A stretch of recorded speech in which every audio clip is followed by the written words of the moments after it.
Dias depois de negar ter questionado a integridade do sistema eleitoral brasileiro durante discurso para um grupo de embaixadores, o candidato à presidência da República pelo PL, Flávio Bolsonaro, afirmou que aceitará o resultado das urnas por acreditar que o Tribunal Superior Eleitoral atuará de forma imparcial. A declaração foi dada em entrevista ao programa Canal Livre da Band.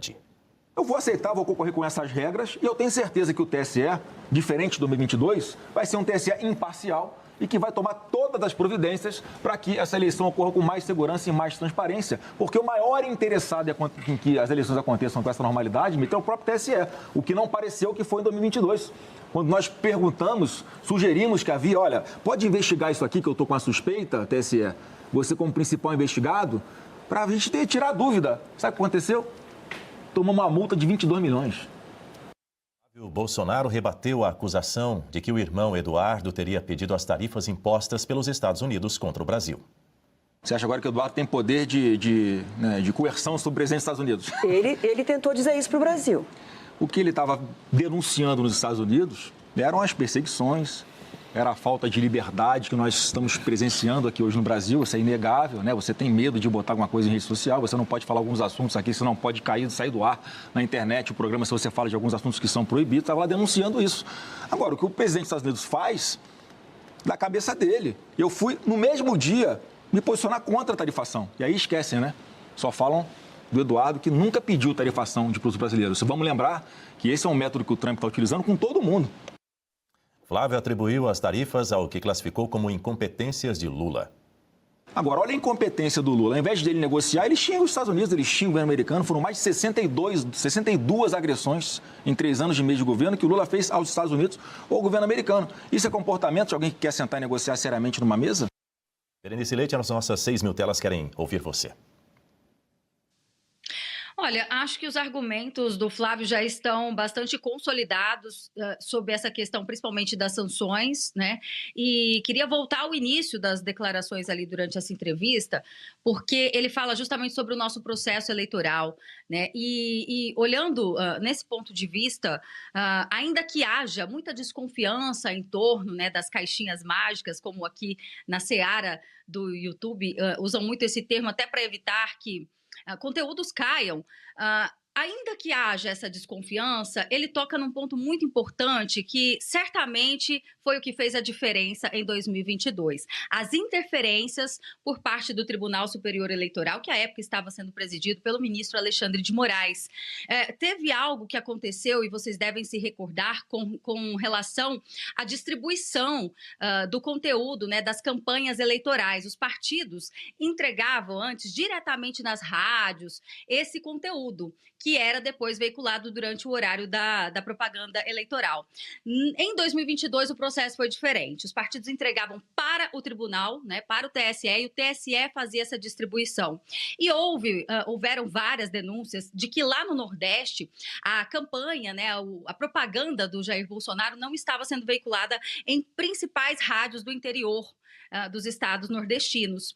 E quando foram descobrir, o material entregue para o tribunal, para o TSE, não chegou nessas rádios. A denúncia foi feita especialmente pelo presidente do PL, Valdemar Costa Neto, que relembrou recentemente em outras entrevistas esse episódio. Então, foi extremamente prejudicado o partido, né, o ex-presidente Jair Bolsonaro, porque só havia campanha, né, só havia propaganda do Lula sendo veiculada nessas rádios do interior.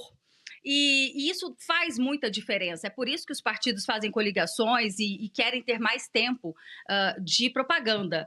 Esse foi só um dos motivos, né, das interferências, fora os conteúdos jornalísticos que foram impedidos de serem rodados com relação ao Lula, a sua aliança, né, a sua amizade com países que não têm uma democracia de verdade, né, o próprio Maduro, a relação entre ele e o Maduro, isso foi impedido de falar, com também o ditador de Nicarágua, enfim. Foram vários episódios que acabaram interferindo nesse processo eleitoral.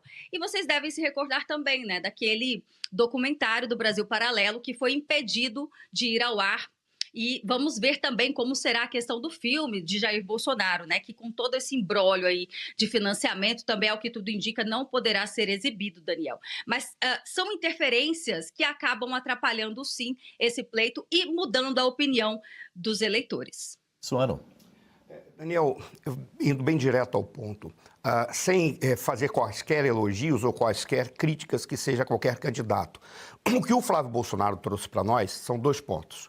O primeiro deles, é direito legítimo da sociedade, do cidadão, fazer quaisquer questionamentos sobre questões que dizem respeito ao controle que determinadas entidades do Estado ou instituições do Estado ou poderes do Estado fazem sobre o povo. Está na essência da democracia e na essência do Estado Democrático de Direito. Esse é o primeiro ponto. O segundo ponto, ele foi muito preciso quando ele disse: eu não vou questionar a urna. O que existe é a possibilidade de que um processo eleitoral possa ser fraudado. Isso também é um direito ao questionamento que o cidadão tem. E ali ele trouxe, a questão é o processo eleitoral, mesmo porque não se questionava a urna. O que se falava era: precisamos ter 2 coisas. Era isso que falava naquela época. A primeira delas, a contagem pública de votos. E o segundo, o aperfeiçoamento da auditoria ou da auditagem das urnas, que viria pela evolução da urna de primeira geração para a terceira geração. Aquela em que não se quer o que a pessoa vote escrito. Uma vez emitido o voto, que sairia um papelzinho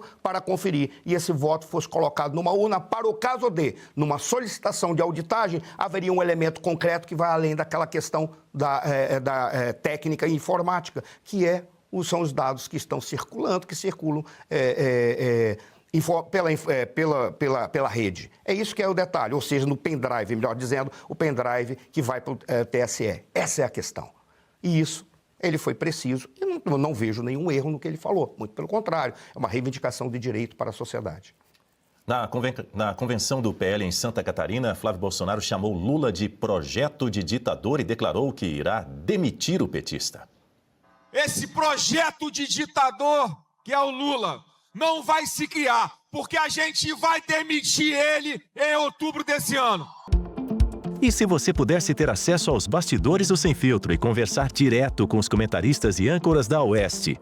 Agora, isso é possível com o Clube de Membros do nosso canal no YouTube. O clube foi criado para quem quer dar um passo além e fazer parte de uma comunidade exclusiva. São 3 níveis de assinatura, pensados para aproximar você da nossa equipe. No plano apoiador, você ganha destaque no chat, figurinhas personalizadas e acesso a publicações exclusivas na comunidade do canal. Quer estar ainda mais perto da Oeste? Nos níveis Engajado e VIP, nós liberamos acesso às lives fechadas com nossos apresentadores e comentaristas, nas modalidades mensal ou semanal. Você também participa de sorteios de livros e produtos da Oeste, além de acesso antecipado a vídeos e a uma visão direta dos bastidores do programa Oeste Sem Filtro. Faça parte do nosso clube de membros e tenha acesso a lives exclusivas comigo e com todo o time da Oeste. Se você acredita na importância de um jornalismo livre, independente e comprometido com os fatos, clique agora no botão Seja Membro e conheça todos os detalhes e vantagens de cada plano.